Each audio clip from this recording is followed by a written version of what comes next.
What has been the most challenging thing to date? Big question to start with. Oh, getting the show done in less than 8 years.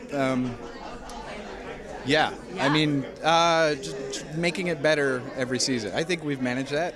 Certainly, like art-wise, visually, it's up to you to judge the scripts. But yeah, like just challenging ourselves to improve everything, make everything weirder, everything more involved and stuff. Which of the characters that you voiced do you think you are most like? Ooh. In the Venture Brothers? In the Venture Brothers, since that's what we're here for, season 7. Yay! Okay. Or in general. I'd take it in general. I think even in general, certainly in the show, I don't do as many voices in the show as everyone else does. I've been an Indian doctor, I've been a Japanese technology fetishist, I've been a few things, but Dean easily is the one I relate to the most. It wasn't even a stretch. I didn't know how to talk to girls. In fact, this interview was very uncomfortable for me because you are... I'm so sorry. You can leave if you want.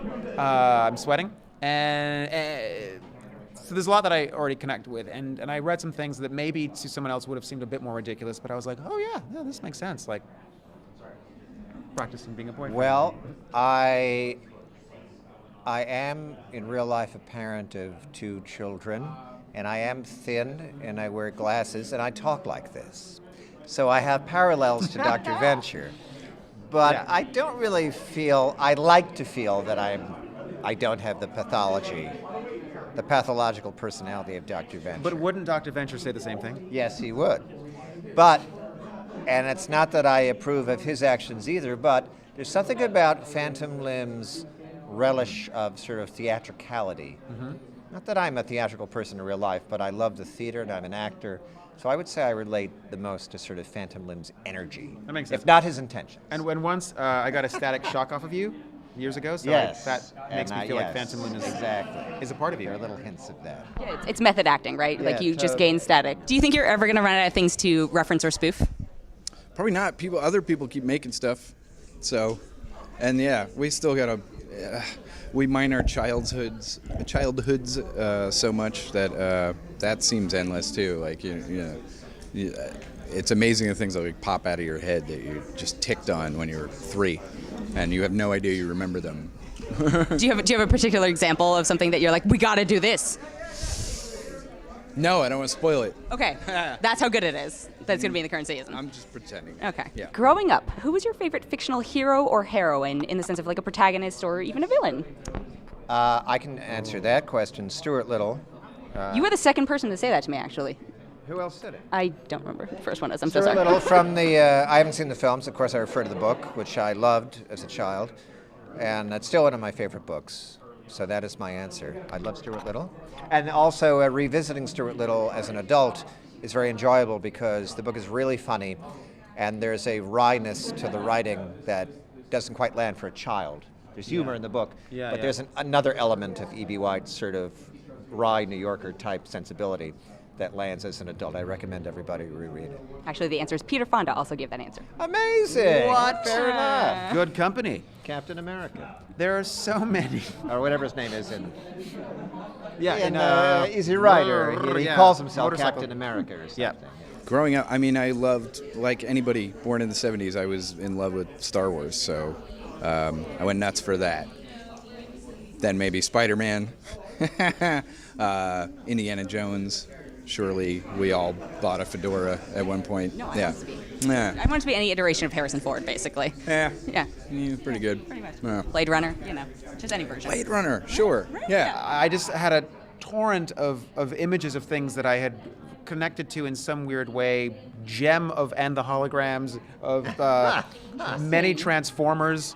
But the one, maybe a little weirder one that really meant something to me much earlier on was Monkey, which is the story of, well, there's different ways of saying it. Son Goku, the Monkey King, the Chinese legend, and the journey. Sun Wukong. Yeah, Sun Wukong. Yeah. And the journey of Buddhism from Journey to the West. The Journey to the West. So there was a Japanese-produced version of that story that was very, for me, Power Rangers-y. It was dubbed into English with awful racist accents, but sort of incredibly dubbed as well. Considering the technology, they did an amazing job. And that show meant so much to me. And pretty much anyone I meet that's my age that grew up in London, if I mention Monkey, I'll get Monkey's great, and they'll go off about how wonderful that is. That's the thing I wanted to dress up as the most, and his tomfoolery and his strength, and ultimately his good nature, even though he was a trickster, meant something to me growing up. I don't think I am that guy now, but that was the hero that I most wanted to dress up as the most. So who are your current influences, or is it are you kind of set in a certain kind of era? Because obviously it's I'd call it a period of piece, maybe a little bit. Sure. God, I don't know. I don't get to watch or do anything but make this show. You make it sound like such an enjoyable experience. No, I don't. Do you love being like having a show? Clearly, it's the best job ever. It's a lot of work, and it's because we love it so much that it just kills us because we can't like let it suck, and we can't not care about every frame. You know. Does that make you frame fuckers? Yeah. Yes. Yeah. No, for sure. But like I watch like hour-long dramas and stuff like that. Such as? And in a weird way, those have definitely influenced the show because we started writing a more kind of serialized show than we used to. And whether it's like dumb crap like Battlestar Galactica or like how dare you call it Battlestar Galactica? Goofy, you know we're at Comic-Con, right? Like those fighting words here. Like right. someone might phaser you. Yeah. But man, I mentioned The Americans on the panel. That's like my favorite show ever. It's a great show. Yeah. It's sad it's gone. Yeah. If you could have any piece of like technology or whatever from the Venture universe, what would it be and why? Oh, hover bike. Why? Because fun. Because hover bike. Yeah. Yeah. Self-explanatory. Yeah. All right. And you I wouldn't care that I look dorky on it. Yeah. Or it could cause cancer and all the things. Well, the shrink ray is very trendy now, what with Ant-Man and so forth. And with downsizing. Yes. The classic I don't Matt know Damon. that I would want a shrink ray. That's a good question. What did the O-ray do? Remember The that O-ray one? just melted things. If you were my other character, Otaku Senzuri, then that would be your answer. Yeah, I'd say the O-ray because I've got stuff I don't need anymore, and it seems like a good storage idea, or just a disposal idea. Disposal. You Just cannot melt them. unstore them. Yeah. Yeah, Real melt it. practical. Melt the little model. It's a weapon of peace. What? I don't get it. Barely Why are you weapon. guys It's just so... like something you'd have on an infomercial. Mm-hmm. Now you can melt anything. For 3 payments of $19.99. Exactly. As someone that relies heavily on his Alexa and Siri, I think Helper would be mine. I would need a helper to follow me around. Yeah, very Do good. stuff for me. Yeah. Good answer. Since he had Family Feud. Thank you. Well, Big money. yeah, thank you both so much. Congrats on season Thank 7. you. Yeah.